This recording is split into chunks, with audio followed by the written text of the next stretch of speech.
Hello, everyone, and welcome to the And I Thought Ladies podcast. Yes, and if you're going, what? Yeah, you remember when I changed the name at the tail end of COVID, and I was like, you know what I'm going to call the podcast? The actual name of the podcast. Yeah, because I was calling it the Woman's Apostrophe Cave because that was the only one that was not like trademarked. But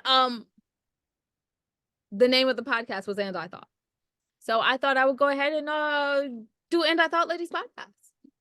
I feel like I'm ingenious at this point. I was like, this is a great marketing term. I wish, I thought of it at the beginning to name it the actual name of the podcast so you could find it.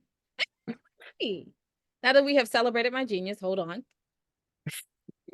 Now that we have celebrated my genius, I'm Winona, by the way. I almost forgot. One of the And I Thought ladies. Go. Hey, that's why we named the podcast that. Go figure, right? Oh, and I wrote books. They are. And I thought divorce was bad with other life lessons. I can't believe I'm adding the entire with other life lessons like I'm a freaking famous person or something. And I thought being grown up was easy. If only I were me, a memoir in verse, Foreign Coffee, Widow's Web, and Widow's Debt. And if you're counting, that is six books.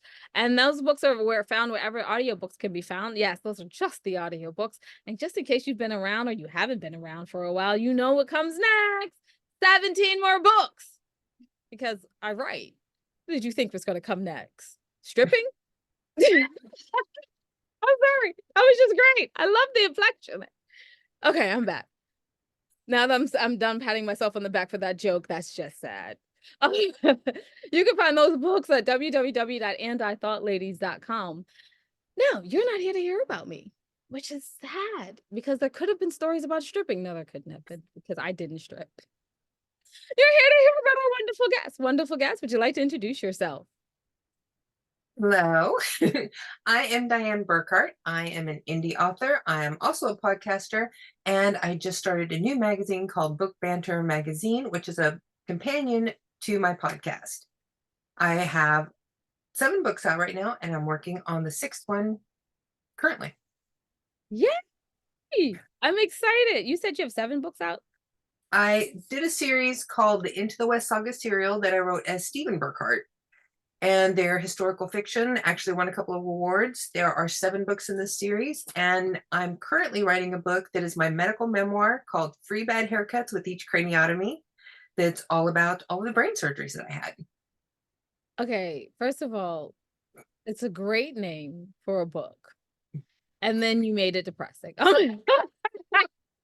Well, and my tag thing is it's like on TikTok, I do the Mutant Chronicles, where I sell myself as somebody who is part cow, part machine, and still an award-winning author. What?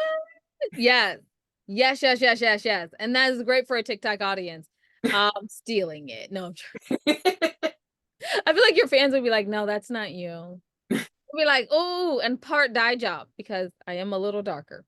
I got dyed this color. Anyway, I should ask you something reasonable and real, right? Like, how did you start your podcast? Why did you want to be like, I want a podcast, not just right? I could not afford advertising, and it was cheaper to do a podcast than to buy advertising for my books. That works. Wow, that is the simplest answer I've had. You guys, she does coaching on how to keep your answer short, concise, and good. So you're not just babbling on and on and on like this host. Also, I just wanted to say that I noticed that you said your books, your Stephen Burckhardt. Mm-hmm. I'm assuming Yeah. that's your inside self was like, I'm writing about history. So Well, when my books are not romance at all, they're straight historical fiction with Western theme to it. And I did some marketing research, and it said that books sell better that are like that are not romantic, if they are perceived to come from a male author. So I took my maiden last name Stevens and dropped the last S, and added my married last name Burckhardt and became Stephen Burckhardt. And if you look on our website, the photo for Stephen Burckhardt is my father when he was my age. that is so cool. Dad loves being the face of Stephen Burckhardt. I'm sure he does. Does he want to go to book signings then? He doesn't like doing anything in public, but he loves showing all of his friends the books. Oh, it's like, look, I have skills. It says it right here on the bottom. Do you have skills? No, I have skills. What happens? I'm babbling again. I'm gonna need media training, Dianne. But sometimes that does make it more fun. That is true. So I have to ask, as my, as my like little segue is, I have to ask if you haven't noticed. I, so we're going back to it. I have to ask, what 3 tips do you give to any author who's looking for like to be on an interview and it's their first time? What do you say? First thing is to definitely be prepared. Have a few things written out and practice it before you come onto the show, because almost everybody asks you who you are, what do, what do you write? If you've just written a book, what is the book about? And it is incredible how many authors do not know how to give a summary of their book. They can talk about it for 20 minutes and you still don't really understand what the book is about. Huh. That is so And very, very true. I can give you an example. It's like my first book, the Into the West Saga serial. It's a family saga where a woman who's an immigrant from Ireland falls on destitute times and she has to give her children to the Catholic Aid Society, and they take her children into the Wild West to find them a new home. That's the basis of this first book. And the rest of the series carries out this family saga and ends up bringing it full circle at the end of the 7th book. Nice. With So a that's series plot, with a series wrap up. Oh, sweetie, you're only missing like 4 more components, and you could pitch this for a movie to a producer. It's like, because you only get 5 to 7 minutes. They're like, I want to know the series, mhm. the entire series. I want to know the episode plot. I want to know the story arcs and the characters. 5 minutes. Let's go. No, I'm joking. Well, sadly, there was a friend of my mother's who was a actor in westerns, and he did a lot of his own movie productions for like low budget movies. He was interested in turning my series into a movie, and then he passed away. I was so hoping that story went a different way. I was like, in my mind, I was like picking endings, and I was like, that sounds like the more likely one. And I was like, nope. I have 3 other alternate endings in my mind. Passed Yeah. away is not the one I wanted to hear. I'm so sorry. Okay, we're gonna work on finding you a new person. All right, moving on. Hey, new segue by there. Moving on. Ha ha ha. Getting better at my job. I'm sorry, we're gonna stick with the podcast theme. And Mhm. so since we're sticking with it, how do people contact you to like I want to be on your podcast? What do they write in that pitch letter? Actually, I have an application form on my website so that people can just go there, fill it out with the information that I need to make my decision. Right now, though, we do have a hold on applications until August because I had so many applications in the last month that it's going to take me a while to go through them all. I'm very sad about that because I was just about to pitch myself. See, well, we do a lot of uh, cross promotions. Whenever somebody has me on theirs, we have them on ours, and we do that a lot. Oh, well, looky, y'all. This cute face with actual makeup on it, even though it's a podcast, is probably going to show up being like, yeah, it's glamorous. See, now my podcast is only audio only. We don't do any video, but that's one reason why we do the companion magazine is so we can show all of the videos or all of the photographs so people can see the people that we're doing the interviews with and see their books. Plus, the magazine has live links so people can click on the cover of a book and go buy it. Okay, I'm in love with this magazine idea too. Madam, we need to It talk. Yeah, it turned with out the evil fingertips. Talk. the magazine has turned out so much better than I could have imagined. I do have a long history of working in like newspapers and magazines. My first job ever working for somebody else, I was 17 and I started working for a sports magazine. And How does I've worked for newspapers, I've done broadcasts, so I have a lot of experience doing this kind of stuff. how does the broadcasting and the newspaper, except for like knowing how to concisely hit who, what, where, when, why, and Mm. how, in like the first sentence? Every time I take a journalism class, I'm like, must we? Is it absolutely important that people know this in like the first 2 sentences? I don't feel like it is. Yeah. Mystery, people, mystery. Something happened somewhere. You better read to find out. That's how we should do journalism. But that's just me. Has helped you at all in writing historical fiction? It One of the things that's really great about having a journalistic background is it helps you write concise, because you want to have all of that drama. You want to be able to draw people in, but you don't have a lot of space as a journalist to get very flowery and run on forever. You have to get to the point. And almost every author that I've spoken to who has become an indie author or traditionally published author, that's one of the things that they say that they took away from journalism is how to get to the point and write concise.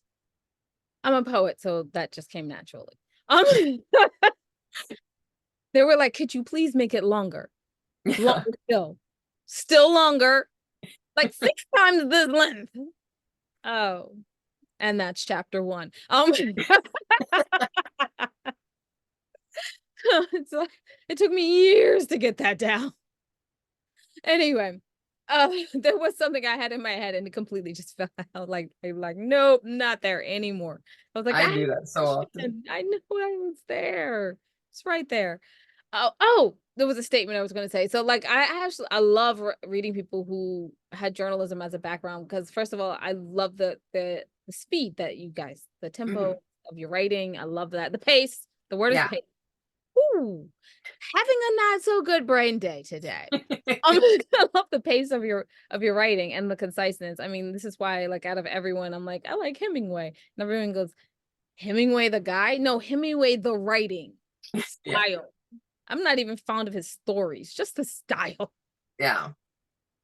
Hey, so this next book, how is this different and more challenging? Is it more challenging? It it is, just because I am writing about events that happened 20 years ago while I was having, numerous brain surgeries. Luckily, I kept journals during this time. It was one of the things that I did for stress relief was I would write in journals. And I have a lot of photographs from that time too. This picture is actually really very important to me. It's going to be on the cover of the book. Whenever I had my first brain surgery, I acquired hydrocephalus and they had to implant a valve in the top of my head to help drain away all the extra fluid to keep my brain functioning correctly. Whenever I had been in all of the brain surgeries, whenever I'd wake up, my mother would be standing there whenever I opened my eyes and she'd be like, everything's going great. You're going to be fine. I knew I was going to be okay. When I woke up from this surgery, I looked up at my mother and she burst into tears. And I was like, oh, Lord, I cannot see what I look like. I don't want to know. I had her go into my hospital room. I had her cover every reflective surface. And this was the first way that I saw myself. When I finally got up the courage, I had her take a photo on one of the old digital cameras that had the little screen on the back. And that's how I saw myself first, was a little tiny picture of that photo. And then I started like, okay, I can do this. This is my new me. This is how I am now. And I eventually had her go ahead and take all of the covers off of all the reflective surfaces. And I went in and looked in the mirror. And I was like, okay, we need to go on. It's amazing, like how it seems like the perception of yourself through looks and not like health. Like I'm up and I'm alive and I just had freaking brain surgery and I'm Yeah. still cognitive and I can still think like, wow, that's amazing. And you're like, I don't want to see me ugly. Well, and part of the problem for me too, with having brain surgeries and having to have my head shaved constantly, I'm Native American. I've always had, right before I had that first surgery, my hair was down to my butt. And I had always had my hair very long.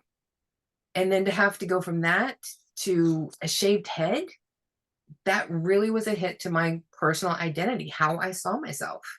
So it was traumatic as far as my own self-image for a while. But I'm one of those people that I consider myself a trudger, where I just, even when things are tough, I just put my head down and just focus on moving forward.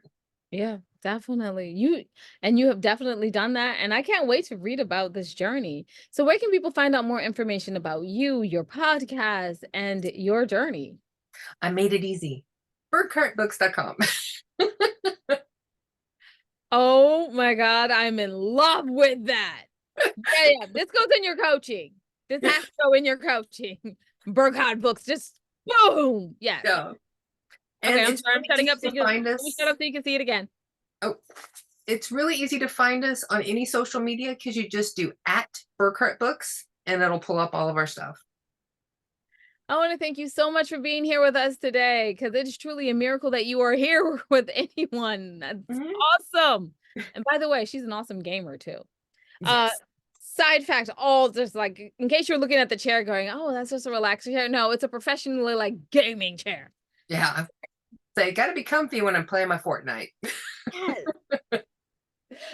So I'm going to wrap it up for us over here. And when I say us, there's normally a Jade over on this side, but she's not here today.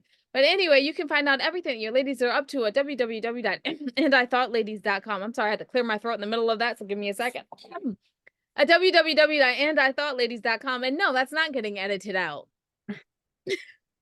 And when you go there to the middle of the page, you can find charities that we proudly support. We ask that you take a moment and support them too. It does not have to be monetary. You can use your skills. Hey, you can even use your knowledge and give them a little bit of knowledge that you know that can help them out.